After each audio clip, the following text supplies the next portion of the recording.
ये सद्बुद्धि शिविर है, विधायक और सांसदों के लिए सद्बुद्धि शिविर है। तो आज सद्बुद्धि क्यों दी जा रही है? जब आप मंत्री बनाते हैं तो क्या आप उस समय इनके विवेक, इनकी योग्यता को आपने नहीं देखा? क्या आपने जब विधायक की टिकट दी, जब आपने इनकी योग्यता नहीं देखी? तो आज भारतीय जनता पार्टी को अगर कहना पड़ रहा है कि विधायक और मंत्री सोच समझ के बोले, तो या तो ये अज्ञानी है या फिर ज्यादा ये सत्ता और संगठन के इतने मदहोश हो गए हैं कि इन्हें एक छोटा जनता जो है, प्रदेश की जनता, मैं समझता हूं कि उनकी भावनाओं से ऊपर होकर भारतीय जनता पार्टी जो बात कर रही है, और भारतीय जनता पार्टी अब गुरूर में है, सत्ता के गुरूर में। लेकिन जिस प्रकार से गए लोकसभा चुनाव में मोदी, अमित शाह और भारतीय जनता पार्टी का 400 पार का नारा था, लेकिन क्या स्थिति बनी? अल्पमत में सरकार बनाना पड़ी। तो ये मध्य प्रदेश की जनता आने वाले चुनाव में ये गुरूर तोड़ेगी, और मैं समझता हूं कि जब ही भारतीय जनता पार्टी को असली सद्बुद्धि का शिविर मध्य प्रदेश में 2028 में लगेगा। आम जनता इनका सद्बुद्धि का शिविर लगाएगी और परिवर्तन करेगी। सर, आरएसएस के पदाधिकारी भी शिविर में पहुंचे हैं, उनको भी ट्रेनिंग दे रहे हैं। देखिए, आरएसएस के पदाधिकारियों से मैं यही कहना चाहता हूं कि पहले आप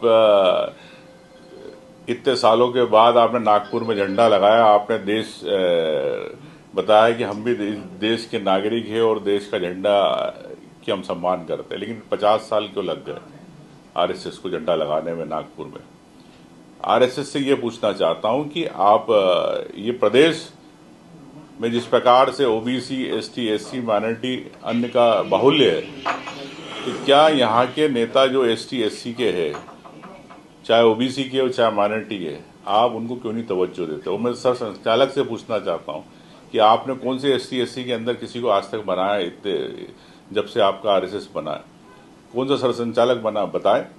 आप इनके वोट तो लेना चाहते हो मध्य प्रदेश में आके नागपुर से, लेकिन आप इनकी बात नहीं करना चाहते हो। आपकी सरकार केंद्र में बैठी है, शिविर की में कई नेता मंत्री आ रहे, केंद्रीय मंत्री, तो क्या वहां से पैसा आ रहा? जल जीवन मिशन में जो घोटाला, इस पे क्या भारतीय जनता पार्टी, जो आम जनता को पानी नहीं मिल रहा, त्राही त्राही हो रहा, पूरा गर्मी की स्थिति बनी है, तो क्यों नहीं पानी मिल रहा?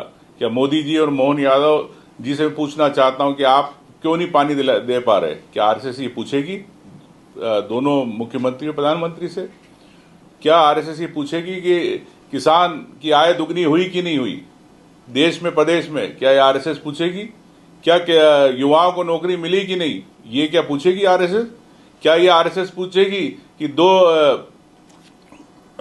जो मध्यम वर्गीय परिवार है, जिनके उद्योग चलते, छोटे छोटे लघु उद्योग चलते हैं, आज क्यों प्रदेश के अंदर उदाहरण देना चाहता हूं, फार्मा इंडस्ट्री के अंदर छोटी लघु उद्योग 500 में से सिर्फ 100 बची है, तो क्या आरएसएस पूछेगी क्यों लघु उद्योग यहाँ प्रदेश में खत्म होते जा रहे हैं? तो मैं समझता हूं कि सिर्फ आरएसएस धर्म की बात करती है, डिवाइड एंड रूल की बात करती है, सिर्फ चुनाव में जय जय सियाराम की बात करेंगे और धर्म के में लोगों को बांटेंगे।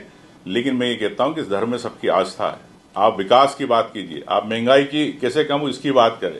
मैं समझता हूं कि इस शिविर से कोई नई बात निकले तो ठीक है, नहीं तो यही धर्म का पाठ पढ़ा के सबको भेज दिया जाएगा क्षेत्र में काम करने। ये है बीजेपी के शिविर की एजेंडा।